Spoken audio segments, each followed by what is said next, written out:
naman akla. Narito tayo ngayon upang matunghayan ang napakainit, nagbabaga at talaga namang usap-usapan at maraming pinaka-inaabangan na issue ni Ate Erica.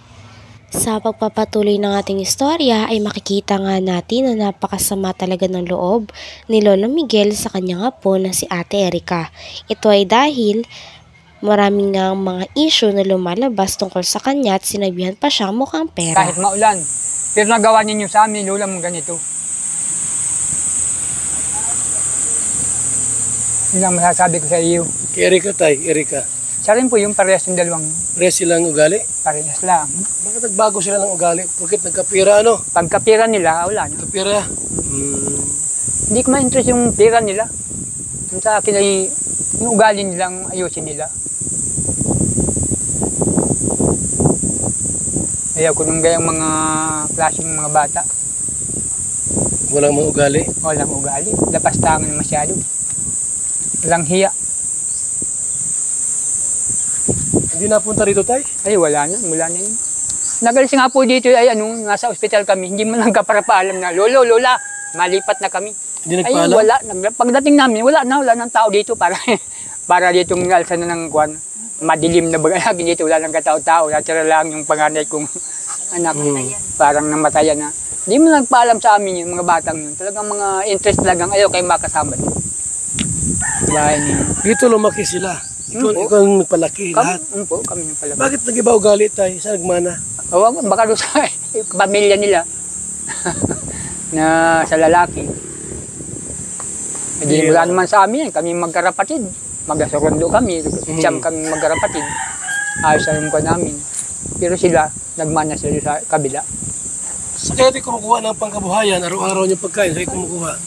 Kung na lamang, yung parapaan na lang po.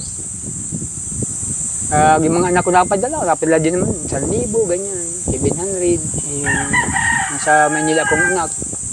Ilang balak mo lahat tay? Siyam po yan. Ay yung basti may mga asawa na yung iba, napadala pa sa amin. At alam nyo ang kalagayan namin. Ito, naslo sa amin. Sana malamang tumulong sila sa inyo. Kung may pera sila sila may. Ay, kung. Wala pala. Wala yan. Wala yan. Nising ko, wala kayong natatanggap? Ay, nung nag-akong pa si Rab. Kay Rab pa noon. Kay Rab pa. Saka kay Roel. Ngayon wala na. Wala na. Sige lang nga, Prab ba? Di na kayo binablog? Ay, di na.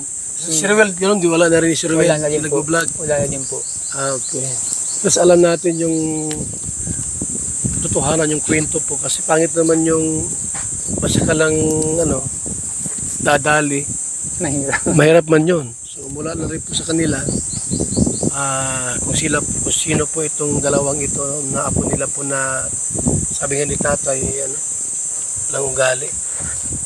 Tinanong nga ni Kalingap Val na paano kung sakaling bumalik sila Ate Erica at ang kanyang kapatid sa kanilang bahay kasama ang kanilang lolo. Sabi naman ni Lolo Miguel ay hindi na. Talagang ayaw niya na daw na mag-cross pa ang landas nila dahil ayaw nila na nilalapastangan sila at walang utang loob ang mga batang ito. Lang ugali. Tawag yan ni magaspang ang ugali. Hindi maganda yung ganun. Pangit yan. Dapat yung utang na loob, saka bumahal sa lolo't lola, yun na doon dapat. Ano kung wala ng pera tayo, babalik dito? Ay, hindi ko na tanggapin dito. Mas yan yung kailan pa. Talagang ayaw ko na. Pag sinabi malalim ko, yung sugat? Pag sinabi ko talaga. Malalim yung sugat mo tayo, grabe. Yan ang paninira sa amin, sa binabato sa social media. Kung naalaman lang po ninyo. Test, kaya pumunta kami dito at makausap din po namin kayo para alam namin yung mga dahilan. Salamat po para Yan mo tayo at naalaman ninyo para makadaan. para malinis yung ginagawa nilang kasinungalingan sa amin. Alam din po ninyo. Sakali tayo na pumunta sa akin sila Mi at magpa-vlog din at sumagot. Oo. Ay, hindi po yung sasagot sa akin. Yung ipagpaliwanag din sa akin, Ay, bahala po sila kung gumaliwan sila. Bahala po kayo. Basta wag lang magsinungaling. Yung totoo lang. Yung totoo lang. No, di ba? Yung totoo lang. Yung totoo lang gawin nila. Pero pag Sir, ko hindi po yung kakaano kasi si Lolo na nga niya pinaharap kasi hindi sila makaharap sa kalakay Sir Rap. Wala silang mapiharap. Kasi wala naman silang ibabato pa kung anong kasinungaling ang gagawin nila eh. So, yan po mga kalingap, paliwanag po na mula po sa kanila. Yung kwento po hindi mula sa akin yan. Mula kina Lulo at tita niya po mga kalingap. So, liwanag po sa atin na kung bakit po binawi ni John A. yung pera po sana pampabahay po nila. Kasi gusto nila yung masulo. Sila ang mga budget. Tapos mayroon pa mga paninira na nalaman din po natin. Alam mo mga kalingap, bilang isang charity vlogger po,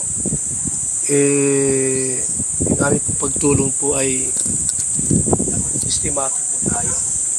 Hindi yung ubos-ubos biyaya, bukas na katunganga.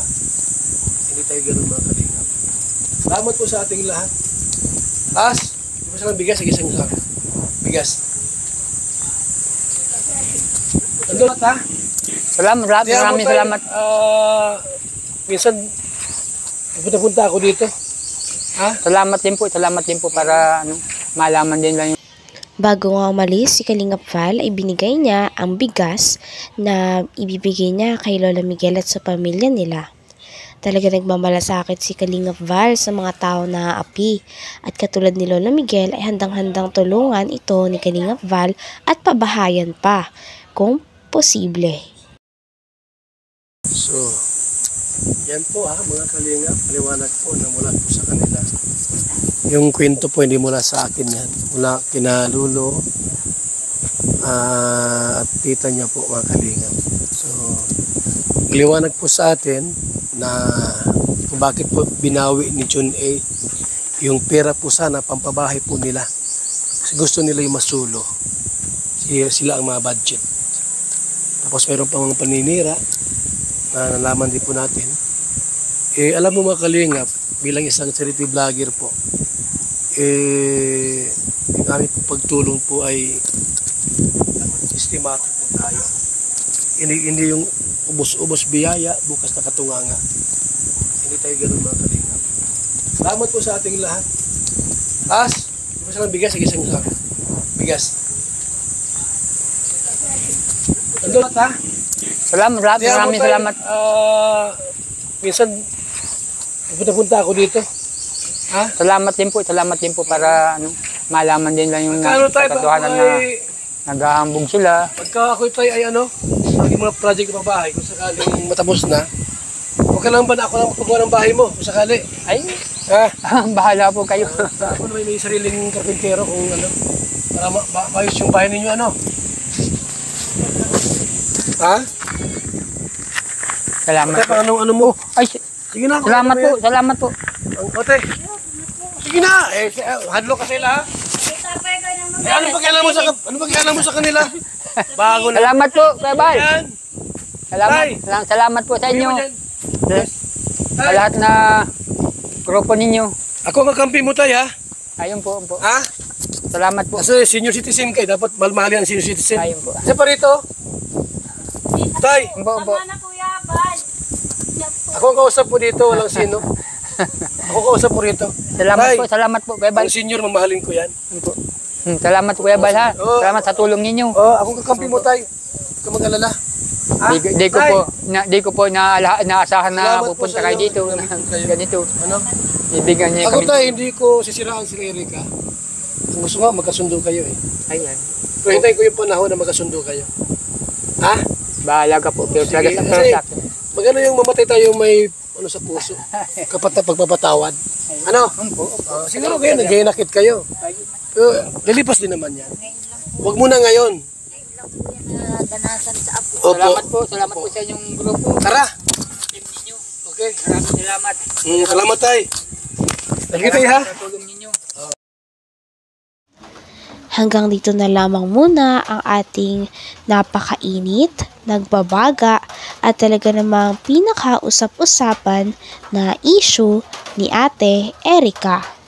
Maraming salamat sa inyong panunood. Hanggang sa muli. Bye!